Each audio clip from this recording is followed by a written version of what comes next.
Question I have is that then how would an NRI, let's say, establish their eligibility for purchasing a property in India? And are Mhm. there any provisions, let's say, for the NRIs or PIO? So PIO is person of Indian origin to Yeah, acquire the agricultural land or plantation property or farmhouse, which you spoke about. Are there any provisions to acquire those kind of property? And how would an NRI establish their eligibility when purchasing a property in India? sure. So NRIs can invest in Indian real estate, that is established. But how do we establish their eligibility? So for that, it's a very, very simple process. They need to have a PIO certificate as an eligibility proof. So now this PIO certificate, he can apply it at the Indian embassy or consulate of in his country where he is residing.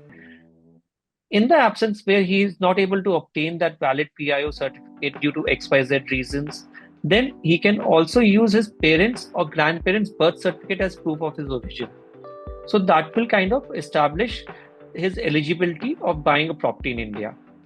Now, to answer the other part, where a person wants to acquire a property like agricultural land or plantation property, so since general permission is not available for these kind of acquisitions, so such proposals will have to have specific approvals from RBI, the Reserve Bank of India, and these proposals are considered in consultation with Government of India. So once this permission is granted by RBI, they can go ahead and buy the agricultural land or the plantation property or farmhouses. These days in India, as you know, Indian economy is booming.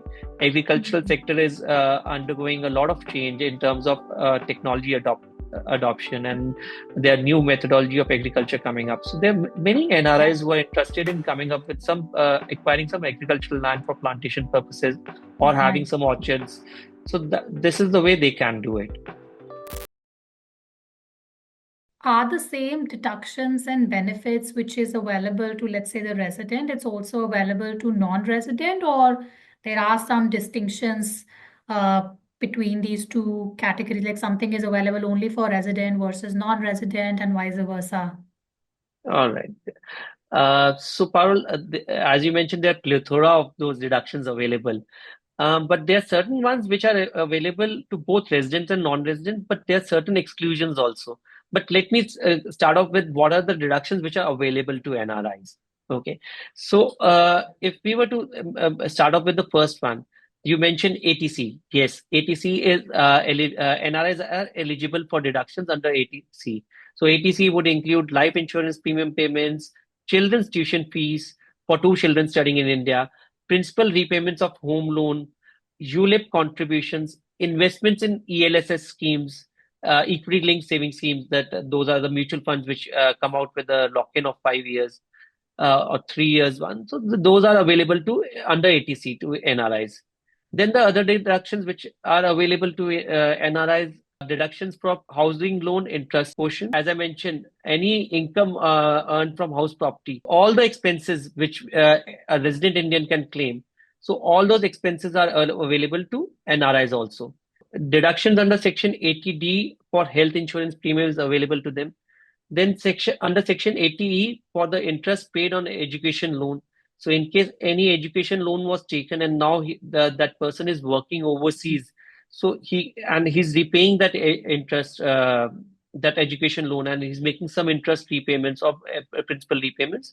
So that deductions are available to him.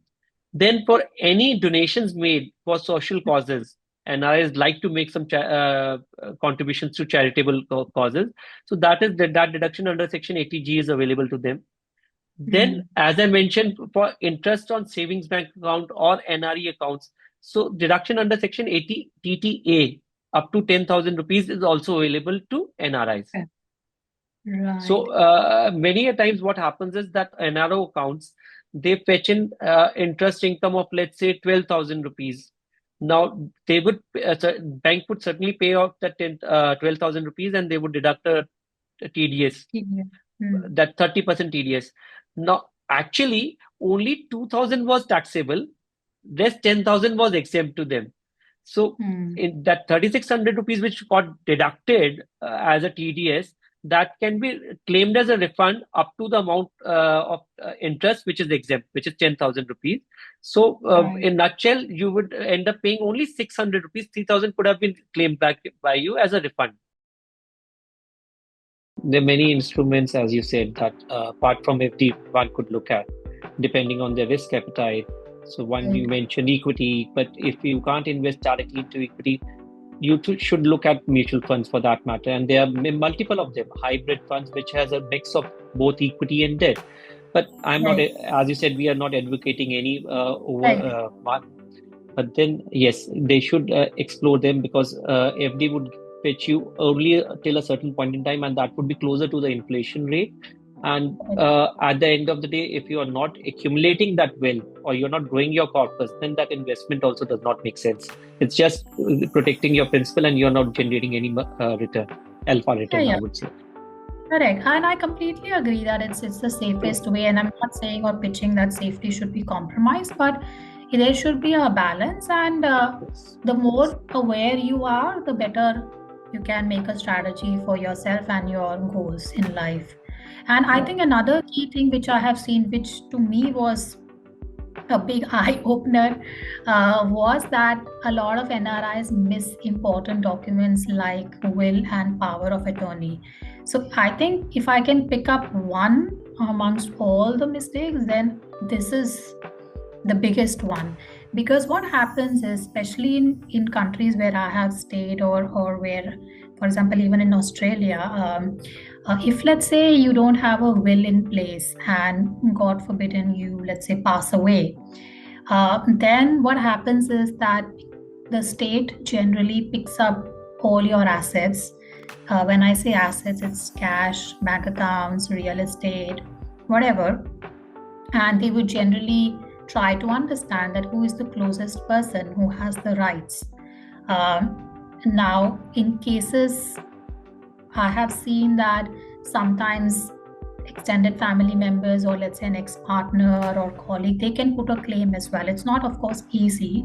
There are rules and regulation in place, and I'm not a lawyer by any chance, and it's not a legal advice, but I have read about cases where, especially for people who are staying overseas, they have their dependents back in India, aging parents or kids or whatever, maybe siblings, etc. It can become a big challenge, and a long legal battle needs to be fought to get those rights. So, having a will in place and doing your estate planning is, I would say, indispensable for NRIs. And through your channel, also, I would like to request all the NRIs who are watching this, then do get in touch with a lawyer or a solicitor in your country of residence and discuss your unique circumstances so that your legacy is protected. Yes. Life is unpredictable. We just don't know what will Mhm. happen to us tomorrow, and all your hard earned money, it can become very difficult for your dependents if you don't have a legal will in place. Let's just move ahead and understand the sources of income for an NRI that are liable to be taxed in India. So, what are the some of these sources of income that typically NRIs would be getting in India, which is taxable in India? Surely. We'll discuss this in detail, point by point. Let's start by listing a few incomes that are considered as income earned or income accrued in India. The first one, salary received in India for services provided in India. So even if you're categorized as an NRI, income from services rendered in India, regardless of where you receive the payment, will be subject to taxation in India. So that's the first one. So it does not matter whether you're residing in Australia, you're providing the services in India, but even if your salary is credited to your Australian bank account, it will still be taxable in India because that services were provided in India. Okay. The second one, income from a house property situated in India. So the Rental. inc the rental income. So income calculations aligns with the resident norms. NRIs, whether renting or leaving the property vacant, can claim a 30% standard deduction, offset property taxes, utilize interest deductions on some loans, they are also eligible for ATC deduction on principal repayment, along with claiming stamp duty or registration charges under the same section. But their income would be taxable in India. These deductions are definitely available to them, but their income is also liable to be taxed in India. That is for the second income. Third income, the capital gains, which is the major concern of many NRIs. The capital gains arising on transfer of assets situated in India. Now, the assets could be your securities, your mutual funds, equity shares, your property sale. So, any capital gain from transfer of such assets are liable to be taxed in India. Okay. Then the fourth category would be income from fixed deposits or interest on saving banks account or NRO accounts. Those earnings from fixed deposit savings account, they have to be taxed in India. They're subject to be taxed in India, though there are deductions available against them, certainly as with the normal resident are, but then they have to be taxed there. But point to note is that any FD made out of NRE account or FCNR accounts, they are exempt from tax. So, and only the interest income earned on the NRO accounts, that is fully taxable. Yeah. Okay. So this is the fourth one. The fifth one, that's again the major one, is the income from business or profession. So in case NRI is running business operations in India or providing any professional services in India, so any income generated from such activities is liable to be taxed in India. But it is immaterial whether that income so generated is received in an offshore bank account. The income was from the services rendered in India, so that has to be taxed in India. So this is the case with all of them. So even in case somebody says that I have a property in India, that a tenant is limiting that rental amount into my foreign bank account or to my NRO account, it's still liable to be taxed.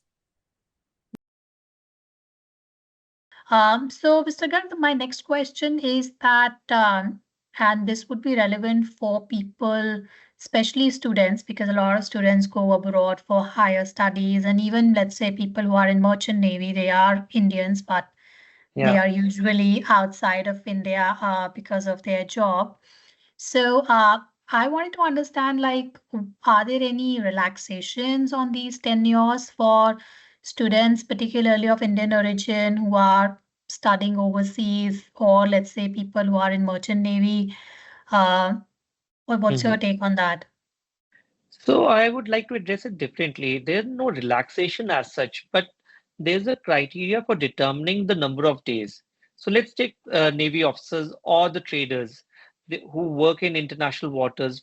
And so how do we determine their residency status, whether they are an NRI or they are a resident Indian for taxation purposes? So that will entirely depend on the tenure of stay in the particular territory. Like, for example, if a person who spends more than 183 days in foreign territorial waters, they are considered as an NRI. However, if they are residing for a major part of the financial year in Indian territorial waters, they are considered as Indian citizens. So it will totally depend on the territorial waters in which they are operating in, their vessel is operating in, and whether they are on board that vessel and that vessel being in territorial waters or not. So that will determine it for the merchant navy officers or for the traders who are operating out overseas. Now, for students of Indian origin, when they apply for to study in universities, they will have to go abroad to study. They will not be staying back in India until and unless it's an online course. If it's a full residential course or on-campus course, then they will be staying outside India. So as soon as they leave there, and then during that particular financial year, they are not there for more than 182 days, they will be counted as an NRI. So they will have to abide by the legal regulations accordingly out there. Right. But I'm assuming for students, they probably don't have a taxable income as such, so it may not be as It much of a matter as compared to, let's say, people who are going for work purposes or merchant navy, for example, because they are getting an active definitely. income and they have to obviously file for an ITR, it would be more relevant for them. Am I right? Definitely, you're absolutely right in that part. But there are cases where many Indians, many working professionals, they are go on a sabbatical leave. So, and Mm, during that period in time, whatever savings they have, they still are ha earning income on that right. savings. So, in that purpose, that income Mm, will be taxable, and how much tax is applicable to them, what slab are they in, they are required to file return or right. not. That is where this comes into play. Right. Right. And many students, Parul, it happens in many cases where I've seen there's students who are doing their PhDs overseas. So Mm, they pick up some assignments overseas and they're earning out there as well. Uh, stipends. Yeah, yeah. Stipends. And their stipends are being paid in foreign currencies. And though Mm, their status out there will help us determine whether that income being received out there is taxable in India or not. That is why it's right. very important to understand their residency status. FMR Finance Weekly. Simplify your life with our financial advice.